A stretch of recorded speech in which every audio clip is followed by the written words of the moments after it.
কি নিয়ে আজকের এই সাংবাদিক আজকে হচ্ছে ভারতবর্ষে যে এসআইআর হয়েছিল সেই এসআইআর এর পরে বর্তমান যে বিচারাধীন ভোটার কিছু আছে, তারপরে এখন ট্রাইব্যুনাল কোর্ট এই বিষয়ে সাংবাদিক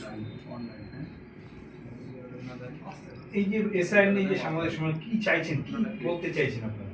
আমরা আজকে গণতন্ত্রের আপনারা একটা স্তম্ভ, শুধু আপনাদের মাধ্যমে ভারতবর্ষের সমস্ত ডিপার্টমেন্ট এবং সমগ্র ভারতবর্ষের শিক্ষিত মহলে কিছু দাবি রাখছি। প্রথমত সেই দাবিগুলো আমি সংক্ষিপ্ত আকারে রাখছি। আমি আশাবাদী এবং আমরা সকলেই আশাবাদী যে ভারতবর্ষের প্রত্যেকটা শিক্ষিত এবং বুদ্ধিজীবী নাগরিক আমাদের এই দাবিগুলোর বিষয়ে বিভিন্ন মাধ্যমে গভর্নমেন্টকে অবগত করবে এবং গভর্নমেন্টের বিভিন্ন ডিপার্টমেন্টে যারা আছে দায়িত্বপ্রাপ্ত মানুষ সবাই একবার হলো ভাববে। সেই বার্তাটা আমরা আপনাদের মাধ্যমে দিচ্ছি। প্রথমত কথা হলো, আমরা সকলে জানি 1947 সালে 15ই আগস্ট ভারতবর্ষ স্বাধীনতা লাভ করে, এটা অস্বীকার করার কিছু নেই। কিন্তু এখন আমার প্রশ্ন তথা the new greater Gujarat people অ্যাসোসিয়েশনের প্রশ্ন হলো যে সেই 1947 সালে 15ই আগস্ট ভারতবর্ষ যে স্বাধীনতা লাভ করে তার আগ মুহূর্তে কুচবিহার তথা উত্তরবঙ্গের তথা কুচবিহার ভূমিপুত্র মানুষের অস্তিত্ব কী ছিল, তাদের জীবনযাপন কী ছিল, তাদের ইতিহাস কী ছিল, তাদের উত্তরবঙ্গের অবস্থান কী ছিল। এবং আমরা এও জানি যে ভারতবর্ষ স্বাধীনতা লাভ করার পর 1949 সালের 26শে নভেম্বর ভারতের মূল সংবিধান গৃহীত হয়। এখন আমাদের প্রশ্ন হলো যে সেই মূল সংবিধানে, ভারতবর্ষের মূল সংবিধানে কুচবিহার রাষ্ট্রের অবস্থান কি ছিল। এরপর ধীরে ধীরে ভারতবর্ষ যখন গণতান্ত্রিক বিধি ব্যবস্থাপনা বিস্তার লাভ করলো, গণতন্ত্র প্রসিডিউর শুরু হলো, এরপর আমরা ধীরে ধীরে ভারতবর্ষের প্রত্যেকটা ডিপার্টমেন্টে কুচবিহারের রাজবংশী মানুষের নস্যসে রাজবংশী ভূমিপুত্র মানুষদের দাবি এবং তাদের মৌলিক অধিকারের বিষয়ে ভারত সরকারকে অনেকবার অবগত করেছিল। লিখিত ডকুমেন্ট আছে ভারতবর্ষকে জ্ঞাত করার জন্য, আমাদের লাঞ্ছনা বঞ্চনা। কিন্তু তারপরেও এই ভারতবর্ষে উত্তরবঙ্গের রাজবংশী ভূমিপুত্র মানুষরা কি পেয়েছে?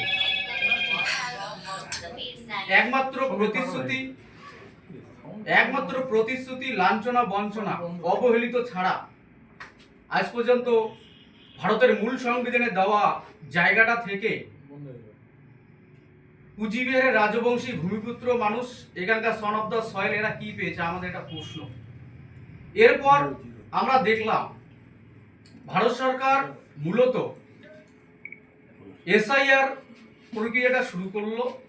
কিন্তু শুরু করার পর এসআইআর যখন প্রথম এসআইআর একটা আওয়াজ ওঠে, আমরা ভারতবর্ষের বিভিন্ন ডিপার্টমেন্টে উত্তরবঙ্গের তথা রাজবংশী ভূমিপুত্র নস্যদের থেকে শুরু করে সমস্ত উত্তরবঙ্গের জনজাতির যতগুলো মানুষ এখানে বসবাস করে, তাদের ইতিহাস কি, অতীত কি, বর্তমান কি, ভবিষ্যৎ কি, তারা অতীতে কি ছিল, তাদের পূর্ব পরিচয় কি ছিল, তাদের ইতিহাস কি ছিল, সমস্ত বিষয়ে আমরা গভর্নমেন্ট অফ ইন্ডিয়ার সমস্ত ডিপার্টমেন্টে দিয়েছিলাম। সে ভারতবর্ষের রাষ্ট্রপতি, প্রধানমন্ত্রী, তোমার ন্যায়পালিকা বিরাজমান সুপ্রিম কোর্ট এবং লোকসভার স্পিকার থেকে শুরু করে ইলেকশন কমিশনার থেকে শুরু করে সবাইকে জ্ঞাত করেছিলাম। তারপরেও এই ভারতবর্ষের বিভিন্ন রাজ্যের সঙ্গে সঙ্গে উত্তরবঙ্গেও এসআইআর হয়ে গেল। কিন্তু আমরা লক্ষ্য করলাম গতিকে এই এসআইআর এর ফলে উত্তরবঙ্গে সব থেকে বেশি ভূমিপুত্র রাজবংশী নস্যদের নাম বাদ গিয়েছে, যারা এখানকার সন অফ দ্য সয়েল। ভাবতে অবাক লাগে, কারো নাম বাদ গিয়েছে তার বাবার নাম আছে, তার বাবার নাম বাদ গিয়েছে তার ছেলের নাম আছে, কারো মিসেসের নাম বাদ গিয়েছে তার স্বামীর নাম আছে। এটা আজব ঘটনা। এরপর দেখলাম ধীর গতিতে আমরা তারপরেও প্রশাসনের প্রতি, গভর্নমেন্টের প্রতি বিশ্বাস রেখেছিলাম যে বিচারাধীন অবস্থায় যে সমস্ত ভোটারগুলো আছে তাদেরকে খুব অল্প সময় হলেও সুন্দর এবং সুব্যবস্থাপনা করবে। কিন্তু আমরা দেখতে পেলাম সেই বিচারাধীন ভোটারের ক্ষেত্রেও অনেক কিছু ঘটনা ঘটে যাওয়ার পরেও এখনো উত্তরবঙ্গের ভূমিপুত্র রাজবংশী মানুষদের অধিকাংশ মানুষের নাম বাদ দিয়েছে, যারা এখানকার সন অফ দ্য সয়েল, যাদের পূর্বপুরুষের ইতিহাস আজকে ভারতবর্ষের অনেকের অজানা, যাদের পূর্বপুরুষের অতীত এখানকার মানুষ কেউ অনেকেই জানেই না। কিন্তু আমরা যদি গতিকে লক্ষ্য করে দেখি, আমাদের রাজবংশী মানুষের ট্রেডিশনটা কি, আমরা কোন বংশের মানুষ ছিল, সেই জন্যে আমরা ভারতবর্ষের প্রধানমন্ত্রী, গৃহমন্ত্রী, রাষ্ট্রপতি, সুপ্রিম কোর্টের প্রধান বিচারপতি, চিফ ইলেকশন কমিশনার সবাইকে অবগত করেছিলাম। আমরা আমার ইতিহাস, আমরা আমার অতীত, আমরা আমার বর্তমান সমস্ত কিছু সুন্দর করে উল্লেখ করে মেমোরান্ডামের মাধ্যম দিয়ে পাঠিয়ে দিয়েছিলাম। কিন্তু আমরা দুর্ভাগ্যজনক এটা দেখলাম যে কিছুই হলো না। এসআইআর এর নামে এখানকার ভূমিপুত্র মানুষদের নাম বাদ দেওয়া হলো। আমরা এখন আশঙ্কা প্রকাশ করছি, এই যে যাদের নাম বাস্তবে বাদ দিয়েছে, যারা ভারতবর্ষের নাগরিক এবং সেই সঙ্গে সঙ্গে উত্তর পূর্ব ভারতে তথা উত্তরবঙ্গের ভূমিপুত্র মানুষ, তাদের নামগুলো যে বাদ গেল, আমরা একটা আশঙ্কায় ভুগছি যে হয়তো আগামী দিনে তাদের এখানকার ভূমিপুত্রের নাগরিকত্বটা পর্যন্ত চলে যেতে পারে। কারণ আমরা লক্ষ্য করছি এদের ব্যাংক অ্যাকাউন্ট ফ্রিজ হতে পারে, এদের সমস্ত এদের ডিটেনশন ক্যাম্পে থাকতে হতে পারে। কিন্তু এখন প্রশ্ন হলো যে আজকে সাংবাদিক সম্মেলন এই জন্য আমরা করছি যে এই ভারতবর্ষের গণতান্ত্রিক বিধি ব্যবস্থাপনায় যে প্রসিডিওরটা মেনটেনেন্স হয়ে চলছে, প্রত্যেক 5 বছর অন্তর অন্তর একটা করে ইলেকশন হয়, সেখানে প্রধানমন্ত্রী গঠন হয়, সেখানে রাজ্য গঠনের ক্ষেত্রে মুখ্যমন্ত্রী গঠন হয়, সেখানে অঞ্চল অফিস গঠনের ক্ষেত্রে পঞ্চায়েত ইলেকশন হয়, 30 স্তর পঞ্চায়েত ইলেকশন হয়। কিন্তু 5 বছর অন্তর অন্তর সবাই ভোট দেওয়ার পরে আজকে এখানকার যারা ভূমিপুত্র তাদের অধিকাংশ মানুষ বঞ্চিত। সেহেতু আমরা লক্ষ্য করছি এদের পরিস্থিতি অদূর ভবিষ্যতে কোথায় যেতে পারে। সেহেতু এখন আমরা দেখছি, এই যে আমার সামনে আছে, এ 2002 সালে ভোট দিয়েছে, 2014 সালে ভোট দিয়েছে, 2019 সালে ভোট দিয়েছে, 2024 সালে ওনার নাম বলে ডিলেটেড আছে, এখন পর্যন্ত উনি মৃত।